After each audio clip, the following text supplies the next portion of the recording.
Good evening. Welcome to the April 6, 2026 West Clermont School Board meeting. Mr. Romano, please take roll.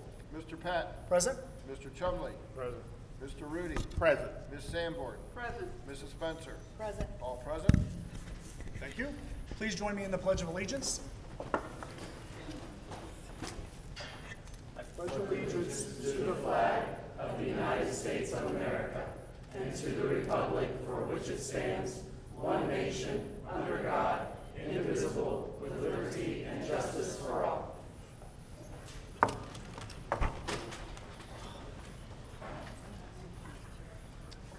Next up is the motion to adopt the agenda. Would someone like to make a motion? So moved. Thank you. Is there a second? Second. Thank you, Mr. Chumley. Is there any discussion? Roll call, please. Mr. Rudy. Yes. Mr. Chumley. Yes. Ms. Sanborn. Yes. Mrs. Spencer. Yes. Mr. Pat. Yes. 5 yes. Next up is presented by Josh.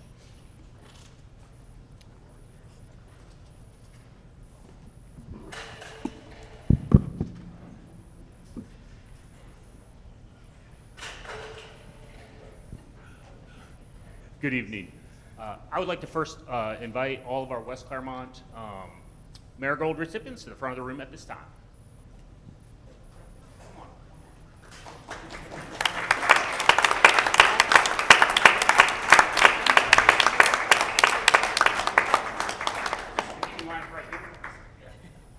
Face the board. All right. According to the Cult of Pedagogy, find your marigold. Marigolds are educators who uplift, support, and nurture others, especially new teachers as they grow in their profession. Tonight, we recognize the staff members selected as marigolds by our first-year teachers who joined the West Clermont family this year. These individuals have made a meaningful impact by offering guidance, encouragement, and support when it matters most. We are proud to recognize the following recipients. Some of them are here tonight, some of them couldn't make it, but we want to make sure we recognize them all. Kelly Annan, Amanda Barry Oyer, Gary Birch, Abby Boyer, Amy Bouchard, Tamara Creech, Cindy Dethridge, Kara Fitzpatrick, Kendra Hampton, Reba Hancock, Jessica Hollinger, Catherine Honeywell, Tanya Housewright, Megan Lewis, Lydia Randolph, Renee Rankin, Tina Reno, Samantha Skelton, Stephanie Stewart, Kelly Taylor, McKenna Barley, and Sarah Williams. Thank you for your dedication to our mission in investing in those around you. Because of you, West Clermont is a stronger place each and every day.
Yeah, Michaela, yes, thank you.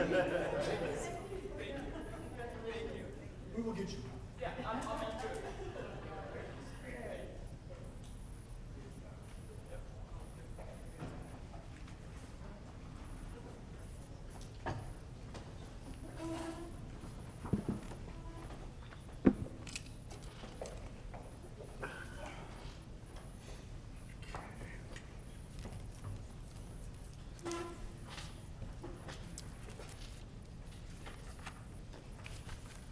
Place here. Next up is presented by Mr. Jake. Oh, yep, the middle school. Lighthouse. Yeah. Yes. I'm Rachel Deach. I am one of the assistant principals here. We're going to let this group of students do a lot of the talking. There's a presentation, should they stand? What would be easiest maybe for them to stand so you guys can see too? Why don't you guys just stand right here for us? Yeah, like right here, and then when it's your turn to talk, you guys can come on up. So without further ado, this is our student lighthouse team. Use a microphone. Oh, we can do that.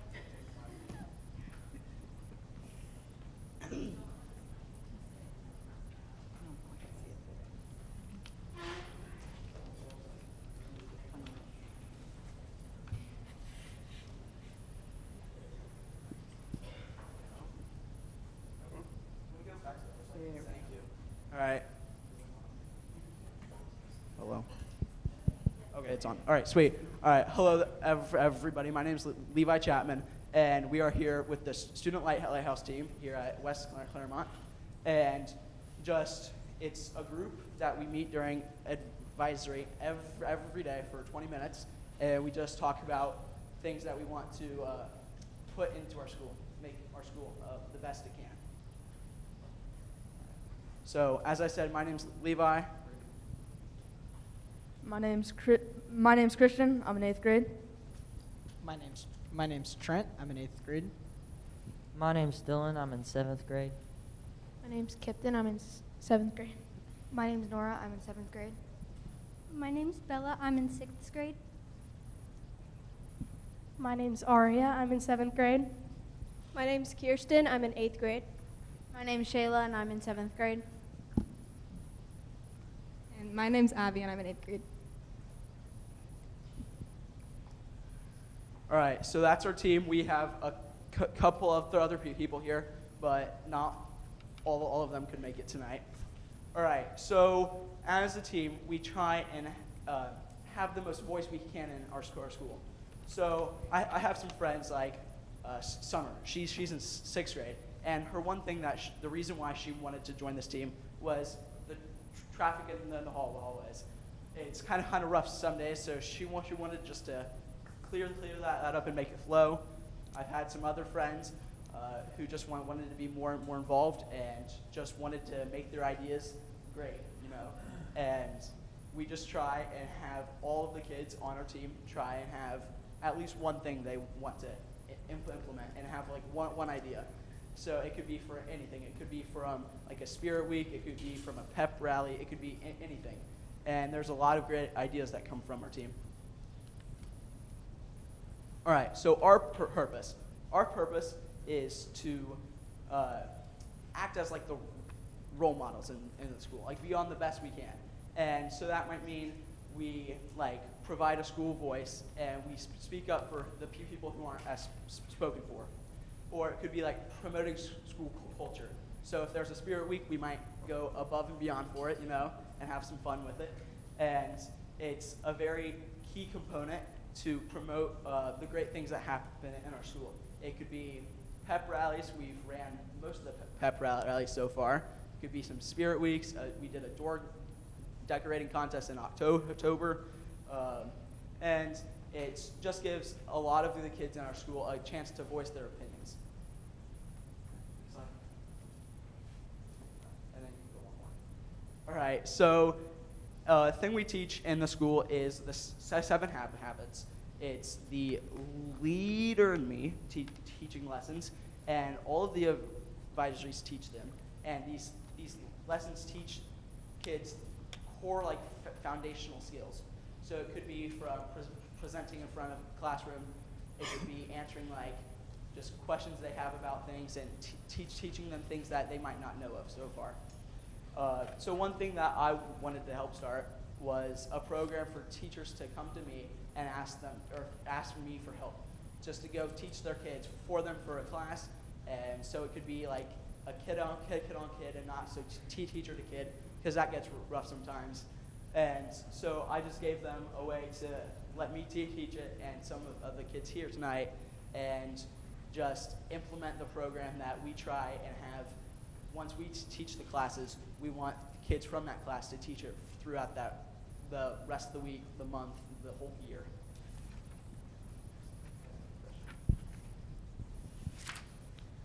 Okay, so here in the Lighthouse team for West Clermont Middle School, Our goal is to have 100 different students lead an advisory lesson about Leader and Me as of the second semester. As you can see, some of our Lighthouse students have taught different Leader and Me lessons in different advisories, and this has gone on to inspire many different students who are not in Lighthouse team to teach lessons of their own.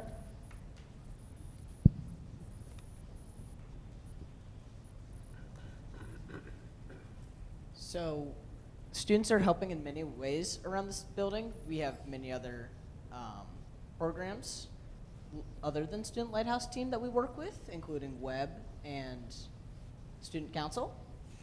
We try to make students feel more involved and like people care about them.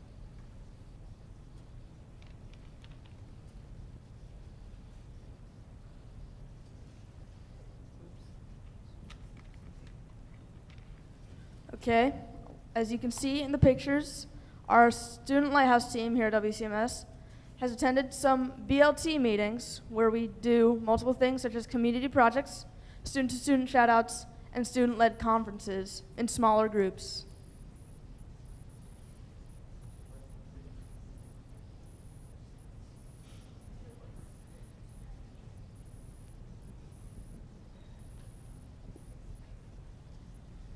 So this is the survey we sent out to all the students to see what they would like to see in our school.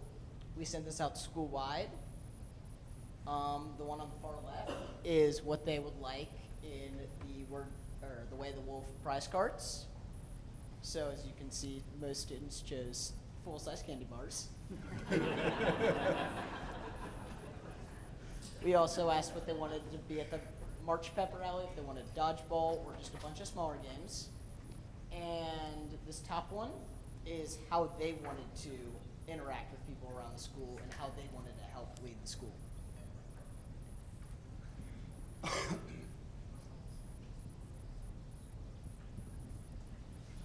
On this slide, there's the Student Lighthouse team members contributing to the pep rallies and showing school spirit.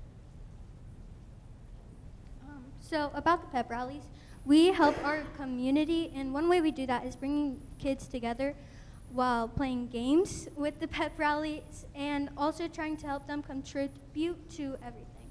During pep rallies, we go over some expectations, and we also go over the gold, silver, and bronze tickets they usually earned at the end of each quarter.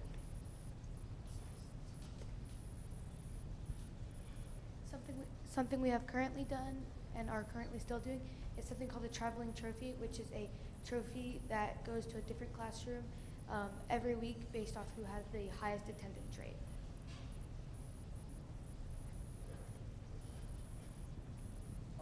These are some of the things we've had other students do, like the 7 Habits Spirit Week.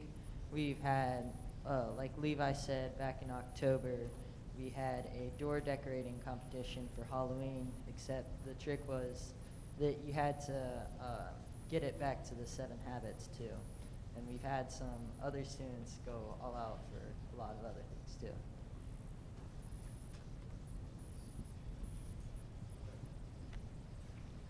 All right, so some things that us as the Lighthouse team, we wanted to have some like next steps and things we've learned along the way so far this year. So some things we've learned is that perfection is like the end goal, but sometimes you can't get to that. So what you want to do is you want to empower all those kids who might not have the voice, or so we can speak up for them. So some things we would like to do when we're out there teaching the classrooms the 7 habits, we want to teach those classrooms, and then we want to back away and let those kids empower themselves to teach that classroom for them, for like their peers. Technical difficulty. There it is. That's fine. Oop, it's Well, that's okay. So some things that I've seen from just being around the school, some of my friends and classmates are super happy to be able to teach these like classroom times, you know. So just to have the chance for them to speak up when they might not like to speak up, and just have the chance for them. It's a really great way to see that happen. Now, with all these lessons that the Student Lighthouse team has learned, we want to go over to the next steps, such as expanding leadership opportunities across the building. So we want to include other students who aren't in the Lighthouse team more in activities such as teaching Leader in Me lessons to their advisory and picking up stuff around the school and so on. We also want to integrate the Lighthouse team with other current organizations such as the Student Council and the Web. We want to implement Leader in Me consistently, such as in the classrooms, in the hallways, and all around the school. And we also want to get our upcoming 7th and 8th graders included with the Lighthouse team.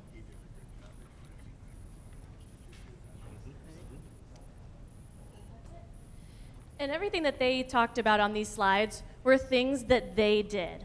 These students, along with Miss Crabiel, she's their advisory teacher, and has really helped kind of guide this group of students throughout the year.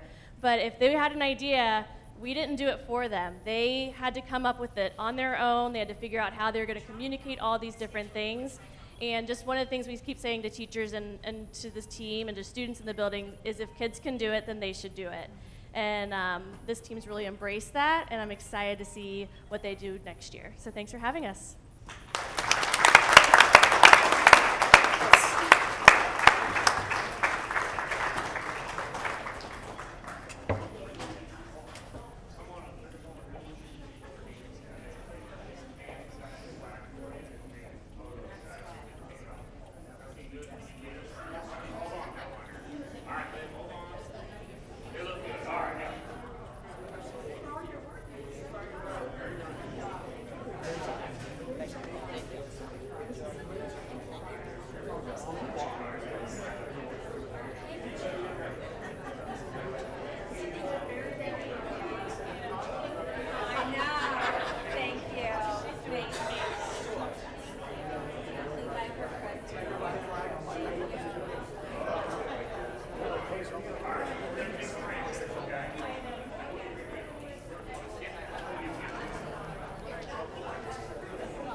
Before I left, Angie goes, good to see you back in case he needs extra. I just say yes, man. Shut it off.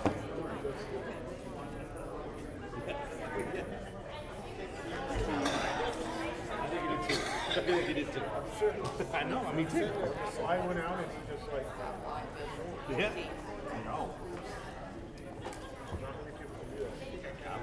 As they're settling back in, I want to extend my appreciation for you guys showing up and for the parents bringing them.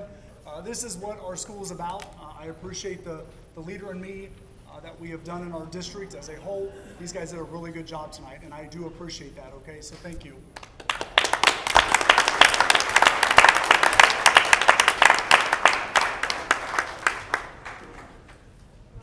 Thank you, guys.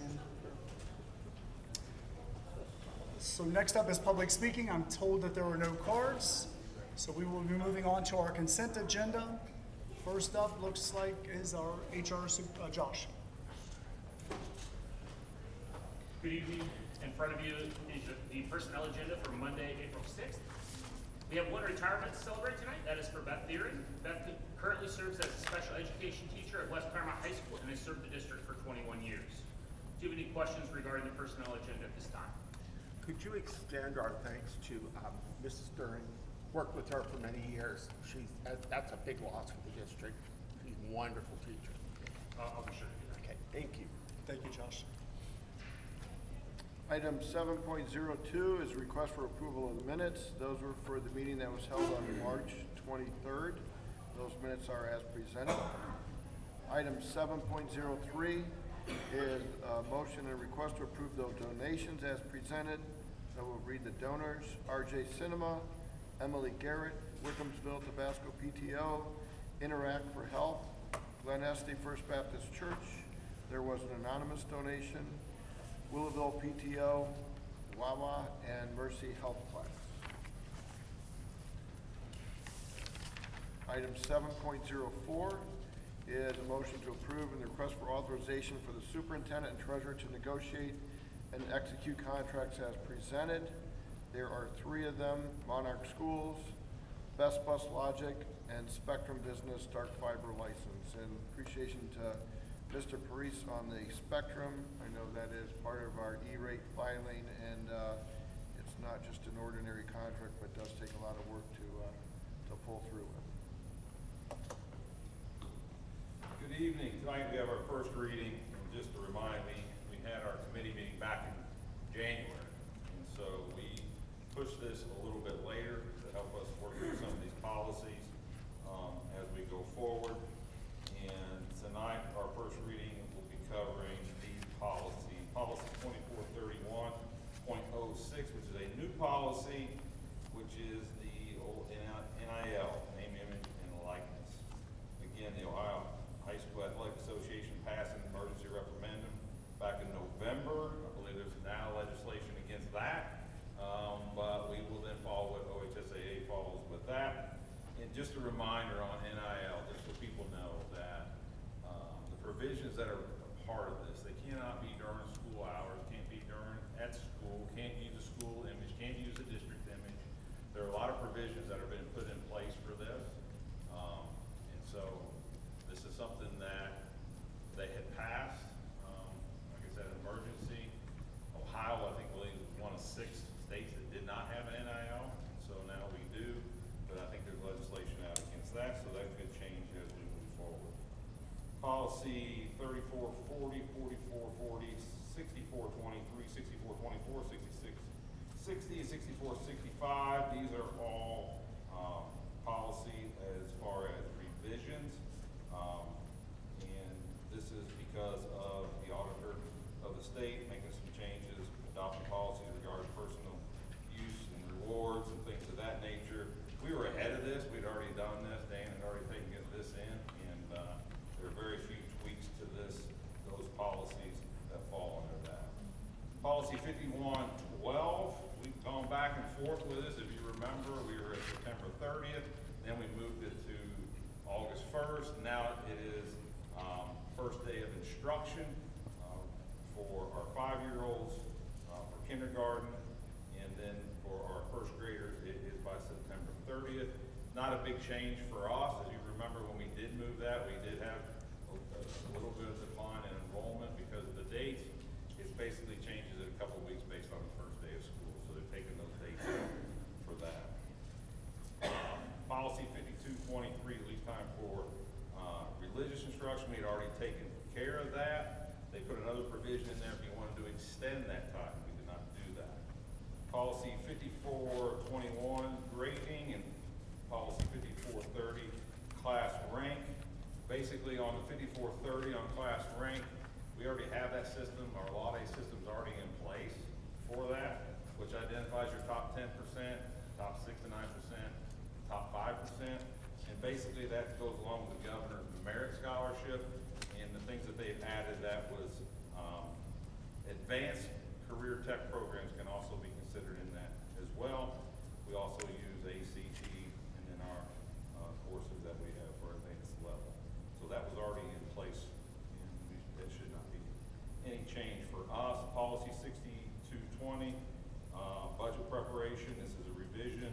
This takes out the 5-year forecast, and I think now it's a fiscal forecast, is what they call this now. 6320, basically what they've done is when they go into the bidding, instead of keep changing the numbers, it was 75 and it was 77,250. They've included a 3% increase automatically, so you don't have to keep going back and changing that. You don't have to worry about purchase and bidding with Dan. We sure go out and get the lowest bid possible, I can assure you. 6325 is a revision. Again, goes back to those amounts that can't exceed those particular dollar amounts. Use of 6425 is new. This is a policy that goes into effect, basically allowing employees who use their own credit card to buy things for the school up to $2,000 as far as sales tax. And so that's something that they use the tax exempt form, they can do that. 7540, the AI, the reason we put this off is a replacement, and the AI, and we're continually working that. We will bring that reading to you at our next board meeting. Remember, we gotta have that in June. We wanna have that in June, so that is something that, we were continually working on. There's a lot of bugs that are getting worked out, with that. Larry and Ellie, and myself will be working through that as well. Policy 8050 is that misbranded meat and egg product language that we had to put in, with our food services. And that is the first read. We'll have a second read at our next one. We'll also include AI for that as well. Thank you, Randy. Thank you. Next up is Chuck. Good evening. I'd like to present the resolution authorizing TrueCraft Roofing to begin the work, or to start the contract negotiations for the roofing project at the middle school of the band room. Question? Is that the only area you're This summer, working yes, on? ma'am. It's in this hall over here, band choir room. Okay. So you're gonna do particular sections each summer? Probably each summer. The architects assessed the roof, and that was the worst part. So we'll do an assessment again this year, and then decide what we're gonna do next year. Okay. Next summer. Thank you. Okay, thanks. Actively leaking at times. So the next is a memorandum of agreement with Health Partners of Western Ohio and West Clermont Schools. This goes with our mobile unit, and this will include vision. If you remember, we recaptured space here at the middle school for the Wellness Center. That will be recapturing that. Health Source was our partner. We had talked with Health Source about continuing partnerships with the mobile units, and that did not come to fruition. So we reached out to Health Partners of Western Ohio, had a very good meeting with them, and they will start with the vision. This goes along with Governor DeWine's Ohio C program, so they are identified as our provider. The other thing that we want to do is, I'm going to bring Heidi to talk to you about the mobile services that we're going to provide for our students going into next year and all the services that we provide. We want to center it around services for our parents and for our students around vision, hearing, immunization, physicals, things that obviously school-related, and to help parents and to be convenient for parents. And we have other partners as well. We partner with Children's, and we'll continue to look for other partners as well as we look at provide services on campus and with our mobile. We also do, I think, dermatology as well with our mobile units. So we'll continue that, but I want Heidi to come and talk to you about our comprehensive plan providing services for our students on campus as far as the mobile services go. Just as a reminder, Heidi Sandlin's our district nurse. District president. Thank you. Randy, I think. Randy, you're back up. What have I got? Bus transportation. Bus stop. That's why when you, Trying to get some steps in. see, when you sat down, you threw me off. Sorry. All right, next. So I'm bringing a resolution regarding the designation of bus stops for the 26-27 school year. Let me go back a little bit. When we had the presentation, I believe it was at the last board meeting, we brought Doug Palmer. We contracted Doug Palmer from the state. He is an expert, and he knows more than you can even imagine about transportation. And I've worked hard to get him in. He was selfish and retired, but then he started his own business. He was at OSBA. He is an expert in the areas of transportation, so I continually push to get him in to do the assessment for us. What we looked at, what we saw when he came in was how could we be more fiscally responsible as far as transportation goes. And he has all his formulas and all the things that he has gone through and gave us some of the recommendations. One of the recommendations that came through was to look at our bus stops and to look at our neighborhood group stops. Let me make clear, we do that in some of our neighborhoods already. We already have that. What we do have is policy states that, as far as policy, we don't have to transport under 2 miles. The board, and we want to continue to be able to transport all students regardless of address. That's not anything that's going to go away. And I know that I've read some things out there that we were going to be going to a 2-mile radius. There is no 2-mile radius. We're going to transport every student. So what do we want to do? We want to adjust our stops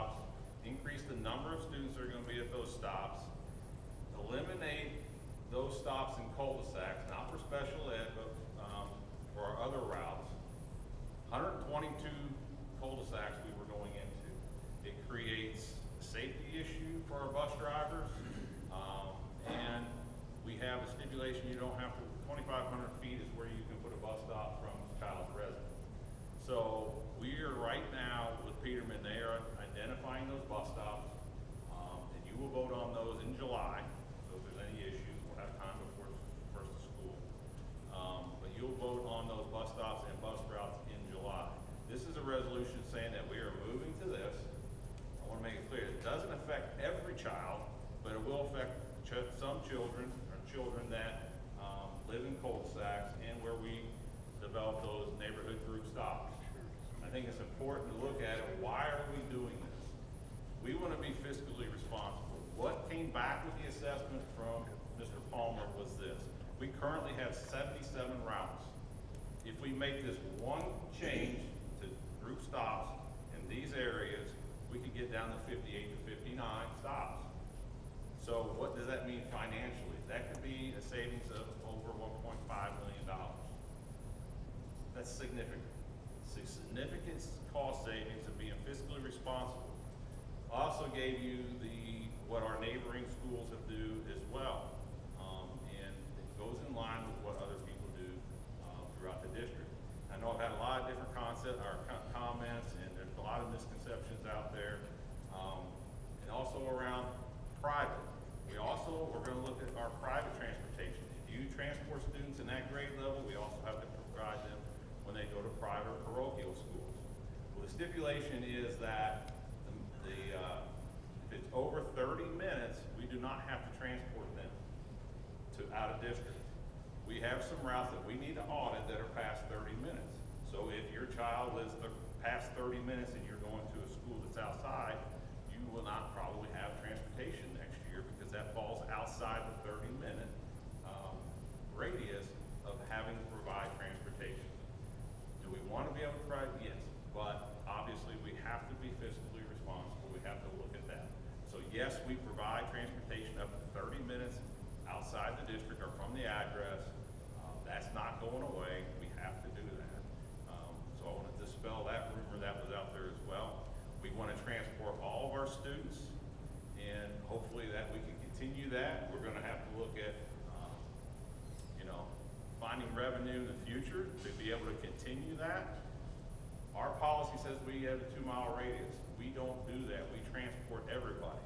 The other problem was we were transporting everybody from their address or close to their home. We're trying to make those neighborhood stops. They're going to be less than 2,500 feet.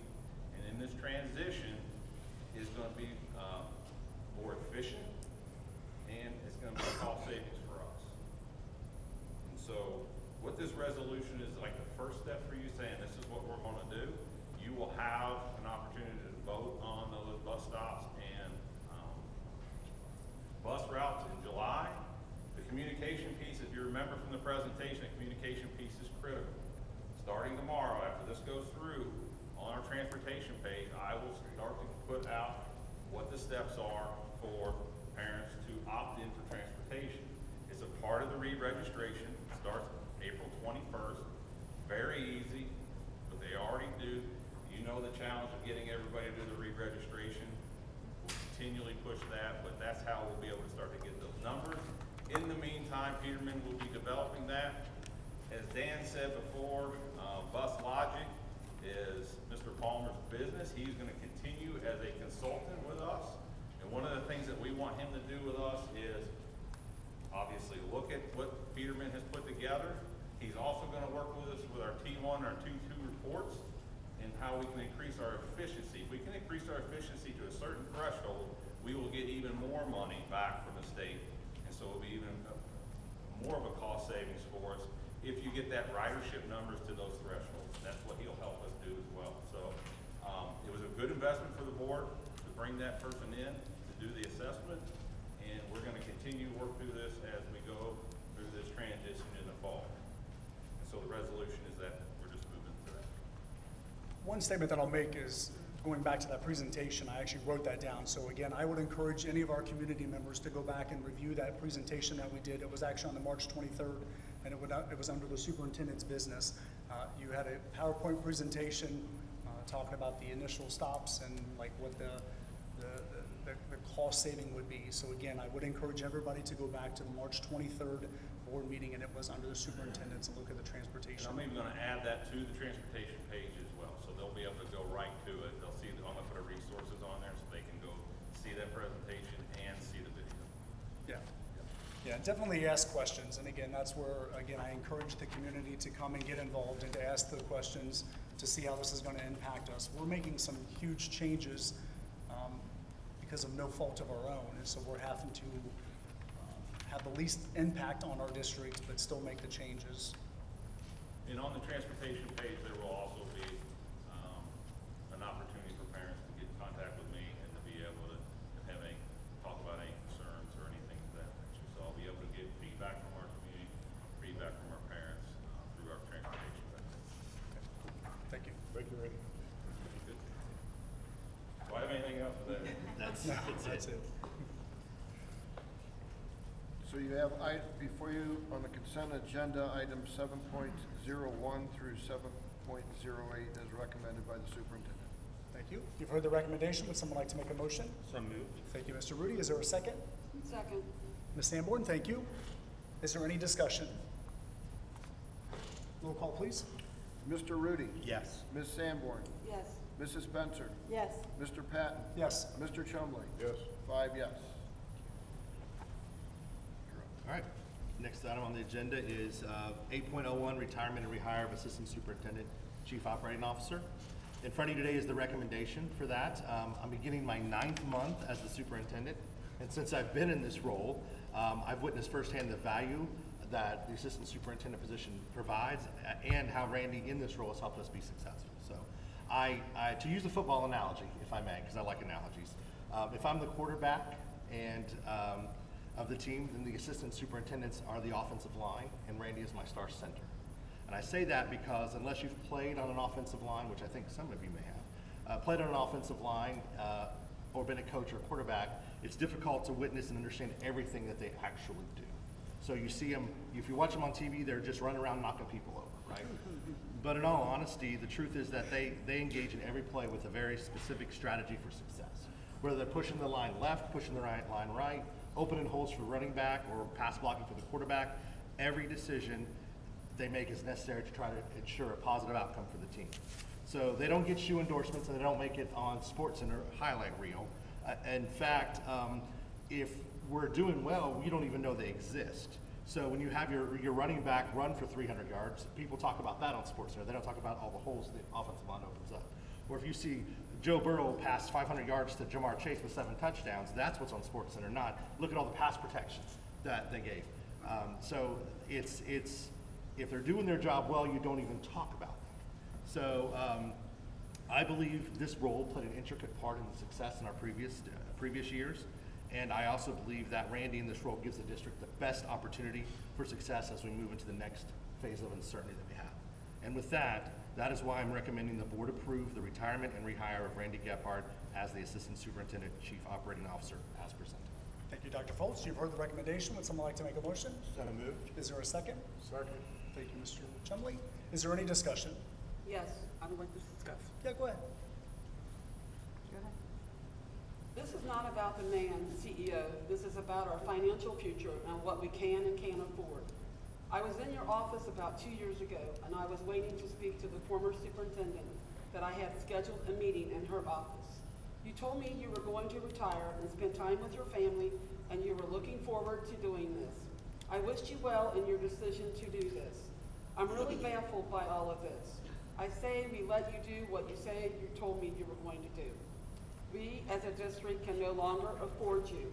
Our financial future, I'm very concerned about, and we need to pass the operating levy in November 2026.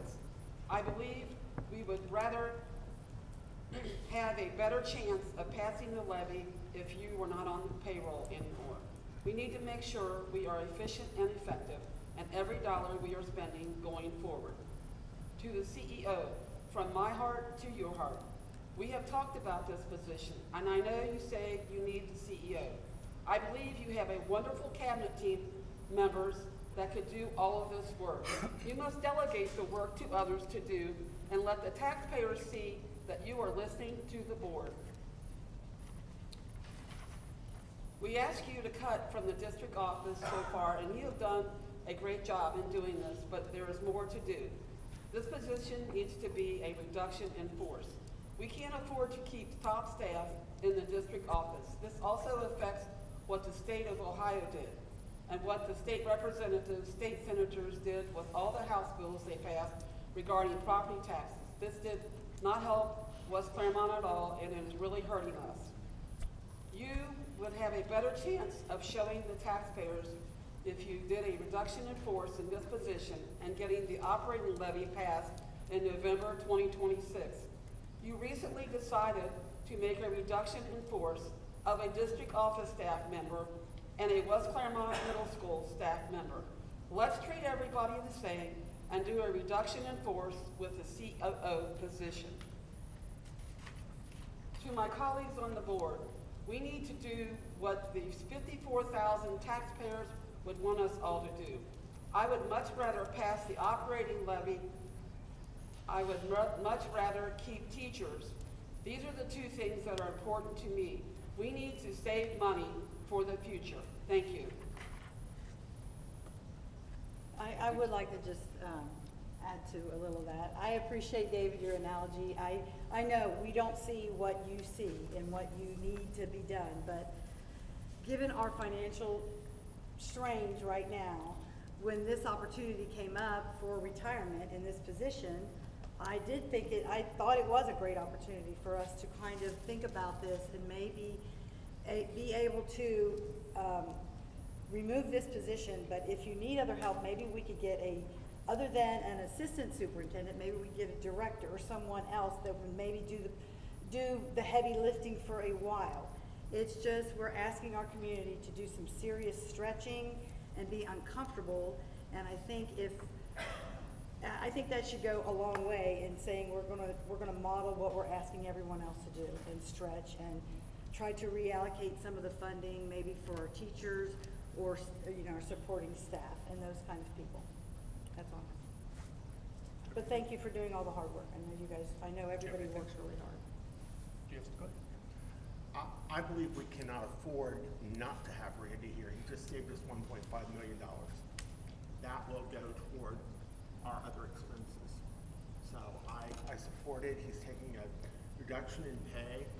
I also believe that Dr. Foltz needs a designee when he is not here to be in charge, and has Mr. Gebhardt as assistant superintendent. And that was the reason for that position many years ago with Dr. Kahn. The only thing I'll say is Randy Gebhardt is like Jason Kelsey. That's all I'll say. I don't know football, so I'll tack on the football. So what I'll say is, if everybody's spoken, is that at the January 28th meeting, the board voted to proceed with the retire-rehire, proceeding for Mr. Gebhardt, adhering to all the required protocols, including public comments. Just the comment on that is that we had no comments. As the district navigates the upcoming financial challenges, this position remains vital in facilitating and managing transitions within our district. The superintendent has emphasized the necessity of maintaining this role. Mr. Gebhardt's extensive history with our district has established rapport with our current partners. His deep understanding of our community and are among the primary reasons that he should remain in this position. As we've just seen tonight, Mr. Gebhardt's diligent work with various stakeholders, including transportation, he has been able to find an approximately $1.5 million in savings for the next school year. The assistant superintendent position has already been built into the budget for the 26-27 school year.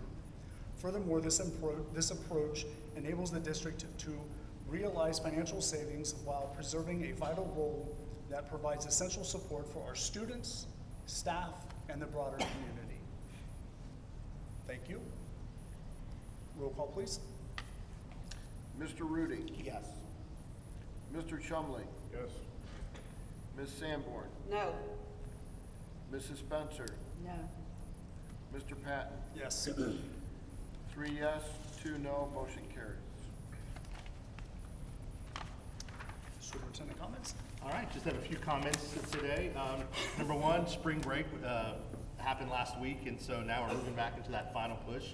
It's hard to believe we only have 7 weeks left for kids, so that's getting pretty exciting.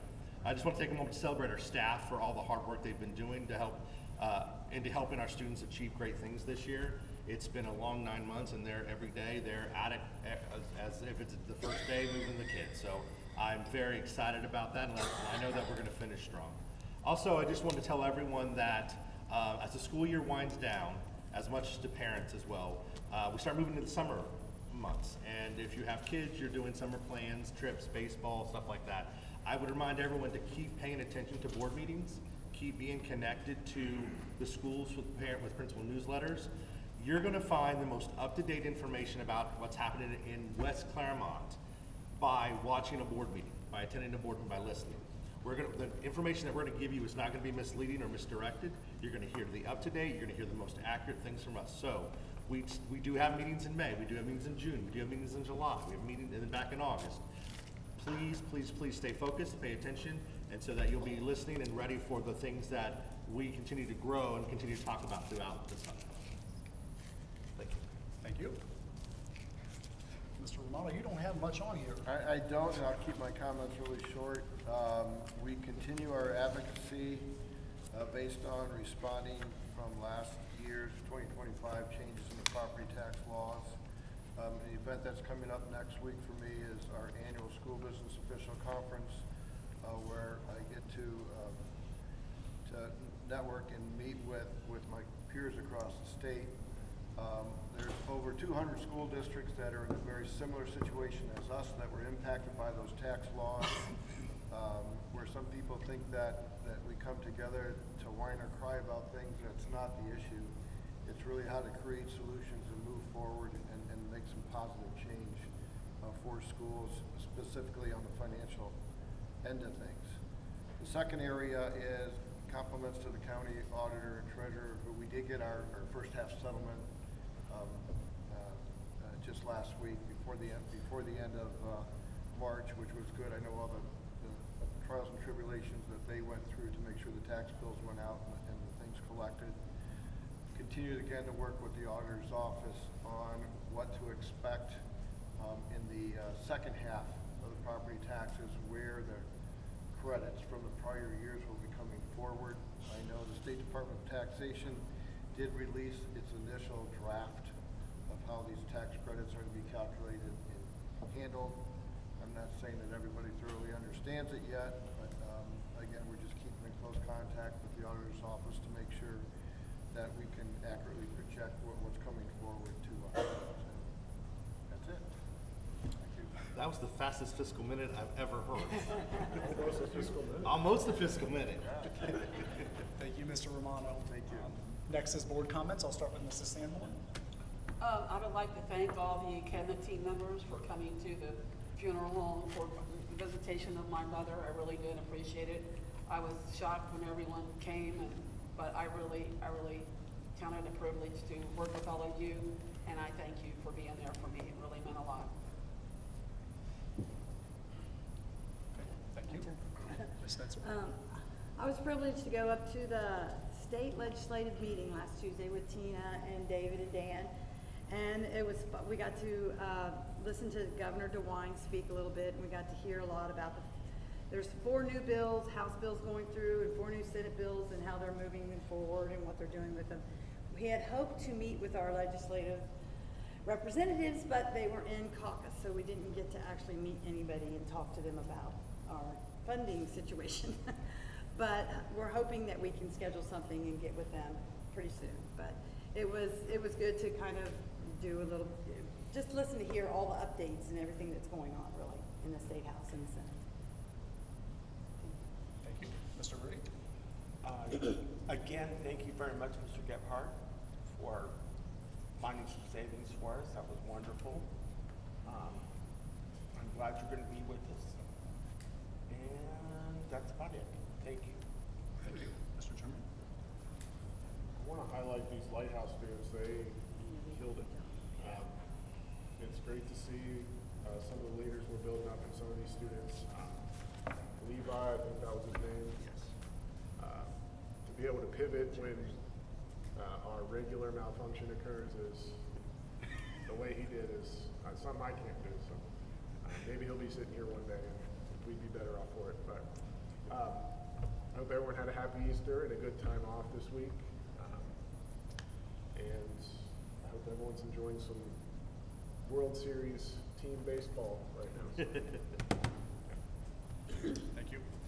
So what I'm gonna do is a little bit different. So probably about 2 years ago, we created a board handbook.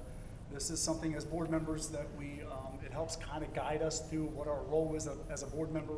I know that when I got on this position, I thought I knew what I was doing, but I quickly realized that I did not know what I was doing.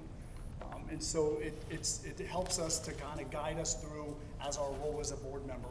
I'm not going to bore you with a whole bunch. It's several pages that Mr. Gephardt actually got created for us. But there are just a few things that I do want to kind of read. It just kind of emphasizes, it helps remind us, and it helps kind of let the community know as what our role is. This actually can also be found on board docs, so the community can also review this as well. So it's on there as well. So I'm just going to read a brief little section, and don't let me forget the board meeting next week.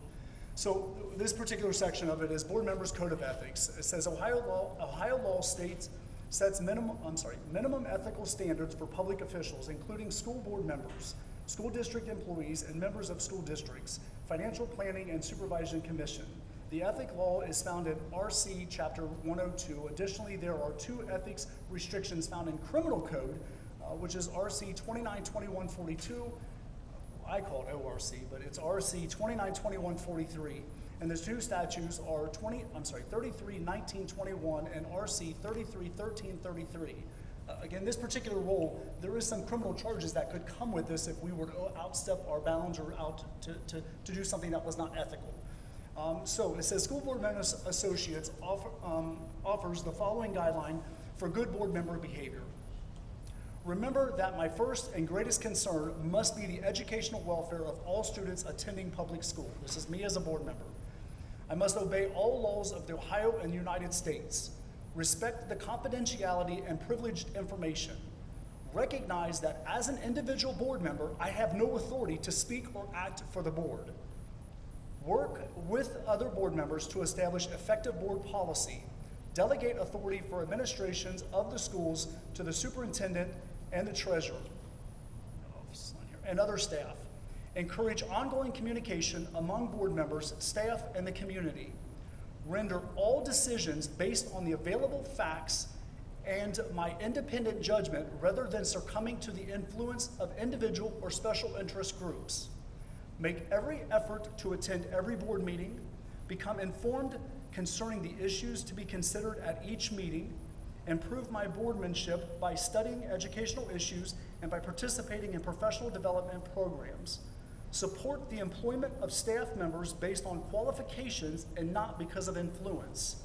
Cooperate with other board members and administration to establish a system of regular and impartial evaluation of all staff.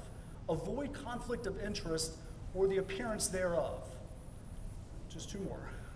Refrain from using my board position for the benefit of myself, family members, or business associate. Express my personal opinion, but once the board has acted, accept the will of the majority. So again, those are just things that I had to learn when I got onto the board, and I constantly am reading the board handbook. Probably two board meetings ago, I read another chapter of things that we have to do. So again, it's just very important for us to remember to go back and review those things. So with that being said, our next board meeting will be April the 20th, 2026. It will be at 7 p.m. and it will be, that didn't change, did it? That's at the Civic Center. That will be at the Civic Center. I apologize. We've changed a couple of our meetings. We wanted to hit some of the schools and to go there, so we did change a couple. But so again, that'll be April the 20th, 2026 at 7 p.m. at the Civic Center. I encourage the community to get involved and to come to the meetings and to hear where we're going and how we're going to get there. With that being said, let me switch here. We do not have a need to go to executive session. So at this point, Do we have a motion to adjourn? So moved. Thank you, Mr. Rudy. Is there a second? Second. Who was that, Ms. Spencer? Sorry. The lineup. Okay, is there any discussion? Tammy? Was it Tammy? It was Tammy. Yeah, that's, yeah. Lineup, it's hard for me to hear. Roll call, please. Mr. Rudy? Yes. Mrs. Spencer? Yes. Mr. Patton? Yes. Mr. Chumley? Yes. Ms. Sanborn? Yes. 5 yes to adjourn. Thank you. That's all. What is it? Michael Chumley's not even on this.